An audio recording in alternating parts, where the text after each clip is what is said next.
Title: Between Messages and Silence. Chapter 1: The Ping That Changed Everything. Started with a ping. Not the kind that interrupts your sleep or the random notification you swipe away. This one felt personal, almost alive. Olivia Carter was halfway through folding her husband's shirts when the message appeared on her screen.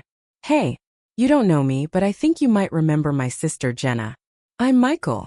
The name didn't ring a bell immediately. The house was silent except for the faint hum of the washing machine, and Olivia's heart, bored and restless, had learned to pay attention to tiny disruptions like this. Michael. The profile picture showed a man leaning against a brick wall, eyes lowered, wearing a hoodie that half concealed his face. Something about the shadows, the quiet posture. It felt like an echo of her own solitude. She hesitated before replying. Married women, she reminded herself, don't need new connections. But boredom and curiosity were powerful temptations. Jenna from college? Yes, I remember her. How are you? That was all it took. A conversation began. Harmless at first. The kind that fills the silence when life feels too neat, too predictable. Michael was 32, living alone in Chicago, working as a freelance designer. Freelance was another word for adrift, he said. His messages carried a kind of sadness Olivia found magnetic. A quiet storm behind polite words. Olivia was 29, married to a man named Daniel, an accountant who measured life in spreadsheets and retirement plans. She loved him once, or thought she did. But now the marriage felt like a perfectly set table, clean, symmetrical, and cold. By day 3, their messenger chat stretched past midnight. They talked about everything. Books they never finished. Dreams they stopped chasing. The loneliness that hums even when someone sleeps beside you. Michael. Do you ever feel like you're living someone else's life? Olivia. Every single day. That night, neither of them slept early. Michael sent her a photo of the moon above his apartment skyline. She sent him one of her empty kitchen table. There was no flirting, not yet. Only recognition, like two mirrors realizing they reflect the same emptiness. Days became weeks. The messages grew softer, slower, more deliberate. Each good morning felt like a thread binding two people who weren't supposed to be connected. Olivia started checking her phone before her husband's face in the morning. Michael noticed her login times. Their digital world became a secret room, one no one else could enter. Olivia. I think about your words even when I don't mean to. Michael. I think about your silences. They say too much. He told her about his struggle, depression, the slow collapse of confidence after losing his job 2 years ago, the therapy sessions that didn't stick, the nights when he couldn't feel anything. She told him about the polite arguments, the empty bed, the fear of becoming invisible in her own marriage. There was no judgment between them, just understanding. But the understanding was dangerous, because loneliness, when met with empathy, often disguises itself as love. One night, after weeks of messages and confessions, Michael wrote, "Can I be honest? I don't want to just type anymore. I want to see you." The words lingered on the screen like smoke. Olivia stared at them for minutes. Her pulse quickened, not in fear but in longing. "Why?" she finally typed. "Because I need to know if you're real," he said. "And if I'm not? Then I'll still remember the voice that made me feel alive again." She closed her eyes. Somewhere between comfort and desire, she had crossed an invisible line. The next morning she looked in the mirror and saw something unfamiliar. Not guilt but light. The kind that flickers before it burns. That evening she sent a message. "There's a small cafe near the river. Saturday, 4 p.m. It was the first time she had ever typed something she couldn't delete. Michael replied only once. "I'll be there." Here comes Chapter 2: The First Touch of Reality. The cafe by the river was smaller than Olivia imagined. Quiet, almost shy, with worn wooden tables and a faint scent of roasted beans and rain. The afternoon light spilled through the window, painting everything in a soft gold that made even ordinary things look poetic. She arrived early. Too early. Her hands trembled as she adjusted the scarf around her neck, pretending to scroll through her phone. The screen showed no new messages, but her reflection in the glass, that told another story. Her lips nervous. Her eyes expectant. She hadn't felt this alive in years. Across the city, Michael stood before the cafe's door for a full minute before entering. His heart pounded, not from excitement alone, but from the weight of what he was about to do. He had spent weeks imagining her. Her voice between messages, her laughter breaking the silence. But reality has its own gravity. When he finally stepped inside, Olivia looked up. And just like that, the world paused. No thunderclap, no movie score. Just two people locking eyes, realizing that all the nights they typed and confessed and dreamed had led to this moment. A moment terrifyingly real. "Michael," she whispered, standing halfway, uncertain whether to hug or just smile. He nodded, his eyes tracing her face as if trying to reconcile it with every digital version he had seen. "You're exactly how I imagined." Except what?" she asked, half smiling. "More human," he said softly. That broke the ice. They sat across from each other, nervous laughter filling the gaps words couldn't. For the next hour they talked like old friends meeting after years. Not lovers, not strangers, just two lost souls rediscovering warmth. Every time her eyes met his, something unspoken flickered, a question neither dared to answer aloud.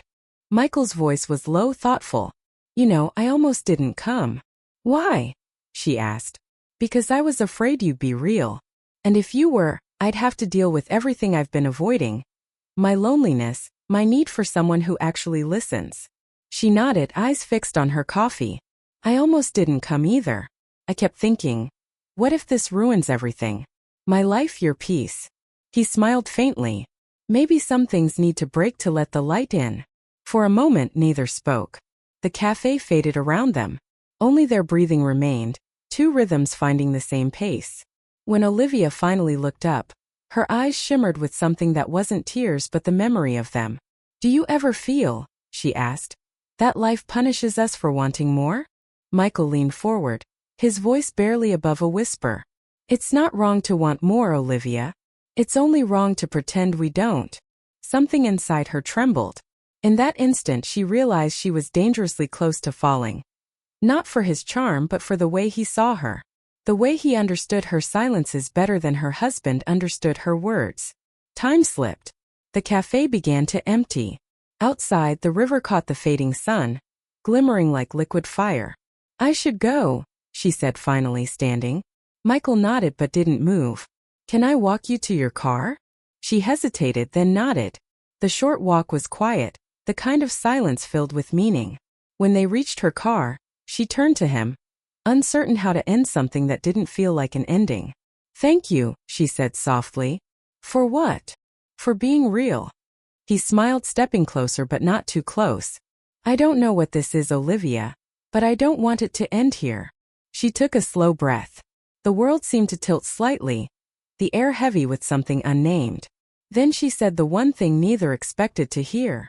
"Then let's not end it." "Not yet." And with that, she opened the car door, got in and drove away, leaving Michael standing by the river, holding the weight of everything unsaid. That night her phone lit up. One message. "Michael, you looked at me today like you were remembering something that never happened." Olivia. Maybe I was. Or maybe I was imagining what could. The typing bubbles appeared, disappeared, reappeared. A dance of hesitation. Finally he replied. "Then maybe imagination is safer than truth." "Maybe," she wrote, "but less beautiful." That night, both stayed awake, him staring at the ceiling, her tracing her wedding ring, wondering when emotion became betrayal. They didn't touch. They didn't confess. But something had already changed, quietly, irrevocably. It wasn't love yet. But it was the beginning of everything that could destroy or save them. To be continued. Would you like me to move into Chapter 3, where the emotional connection begins to grow deeper, blending guilt, longing, and self-discovery, while they continue their late-night messenger bond after that first meeting? Chapter 3: The Distance Between Messages. The night after their meeting, Olivia couldn't sleep. The house was dark, her husband's steady breathing a reminder of everything she was supposed to be content with. But her heart felt elsewhere, caught in a rhythm that wasn't her own. On the bedside table, her phone glowed softly. One unread message. "Michael, I can't stop replaying today." Her pulse quickened. She typed and erased her reply twice before settling on something simple. "Olivia. Me neither." That was how it began again. Over the next few days, their messenger chats became longer, quieter, more intimate in the spaces between words. Not romantic in confession but romantic in tone, the way they noticed small details no one else cared about. Michael. I found your scarf scent on my sleeve today. Jasmine, right? Olivia. Maybe. Or maybe the river just carried something. Michael. Then the river must miss you too. Sometimes their conversations felt like poetry written in real time. Fleeting, impulsive, and dangerous. Olivia began to notice herself smiling for no reason. Her husband Daniel would ask from across the room, "What's funny?" She'd shrug. "Just a message from an old friend." But guilt like a shadow grows silently. Every time she lied, her chest tightened a little more. Every time she typed his name, she imagined the consequences if Daniel ever saw. And yet she couldn't stop. Michael too was changing. For years he had felt numb to people, to ambition, to himself. But Olivia's words began to thaw something inside him. Michael. You make me feel like I still matter. Olivia. You always mattered. You just forgot. Michael. And what about you? Olivia. I'm remembering who I used to be. Their messages stretched past midnight. Some nights she'd fall asleep with the phone still glowing beside her. His words lingering like a whisper against her skin. Then one evening something shifted. Michael. Do you ever imagine what would have happened if we met years ago? Olivia. Yes. Maybe then it wouldn't hurt this much. Michael. Do you think this? Then one evening something shifted. Michael. Do you ever imagine what would have happened if we met years ago? Olivia. Yes. Maybe then it wouldn't hurt this much.